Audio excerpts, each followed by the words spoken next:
She was born in Iceland, but spent most of her life in France. The cancer that took her life had been present for years. She made her first feature, Haut, coeurs, about living with it. That film garnered her international acclaim and marked her as someone to watch, but unfortunately she never quite gained the purchase of contemporaries like Celine Sciamma or Jessica Hausner.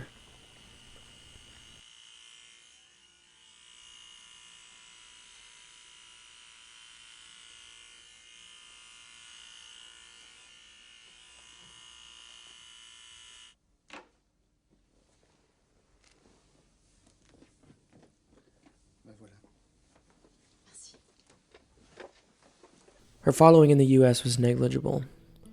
When I first emailed her to see about screening her work at my college's film screening society, she seemed shocked that I knew who she was.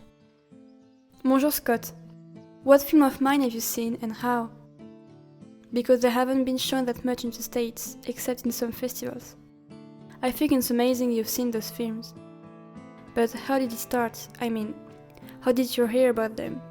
I am very touched to hear about this, really. Sólveig. I told her I'd found her films because the Dardenne brothers had produced some of her work. And I'd seen she'd worked with Sylvie Testud, my favorite actress. So I tracked her work down online and watched as many of them as I could, but only a handful had English subtitles, which made fully understanding them a little difficult. But one thing was certain. Her defining characteristic as a director was a hugely affecting empathy. She cared deeply about the people, largely women, in front of her camera. She knew their pain, and she made it her own. Her films show women at the end of their tether, physically and emotionally, who need love and support. And maybe that's part of why she never found a home in the US. The international and independent films that take off here are frequently much more masculine, or have a simpler vision of femininity. Even her comedies had a more complex vision of female needs and desires than most American dramas. I told her how much her film Stormy Weather had affected me and influenced me. Sólveig, thanks for getting back to me. The sequence in the elevator in Stormy Weather is one of my all-time favorites. I've tried to replicate elements of it in my own work, to bring about subtle and inexplicable catharsis from shifting elements, or just a drastic change of scenery. The scenes of patient and doctor walking through the park are also wonderfully shot and say so much with so little.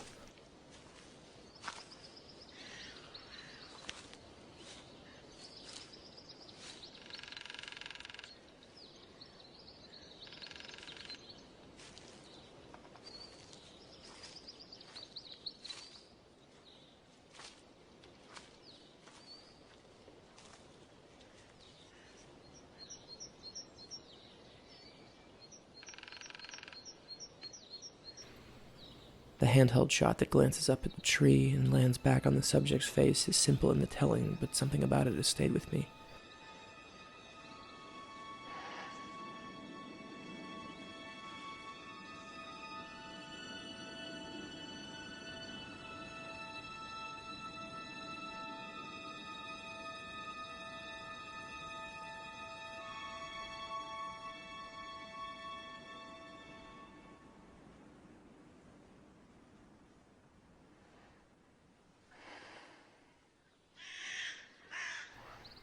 I sent her my film I Need You in return.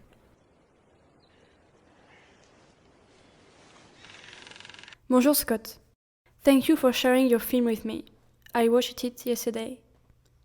I hope it will go to a lot of festivals. I like the way you filmed the girls. Sometimes I think the rhythm could be improved, but it's hard to discuss all this through emails. Over here, everything is good. I'm finishing the adaptation of a comic strip called Lulu Femme Nue, and I hope to shoot next year. À bientôt, Sólveig. Thanks so much. If I get lucky and make it to a festival in France with this movie, I'll let you know. I wish you nothing but good luck on your new film. Thanks for watching, it means a lot to me. We are both starting new films around then. Good luck, Scott, with your new project. I'm finishing my script, teaching in Switzerland, and have some health problems, so a lot of hospital stuff. Nothing serious, I hope. I wish you good luck. À bientôt. Sólveig. I replied hastily. I'm so sorry. Please, please, please feel better. The world needs you healthy. That was the last thing I ever said to her. She died in August of 2015. Her cancer returned. I didn't hear about it for months. That was how little the US film media knew about her, and how far I'd drifted away from her. She made the films she wanted to make, and was in the middle of a trilogy of offbeat comedies when she passed. Her films traveled all over the tonal spectrum, not unlike Chantal Akerman. Unlike Chantal, she followed her own path, listening to her muse and nothing else. Her films served as potent reminders women could change the world, change lives, overthrow governments, and live life more beautifully than men if given half a chance. I wish she were still here, because we need her now more than ever. I don't want her to become a footnote. I want her films to be seen. I want her beautiful voice to be heard. I wish I'd gotten to say goodbye to her. I wish I could have said thank you just one more time.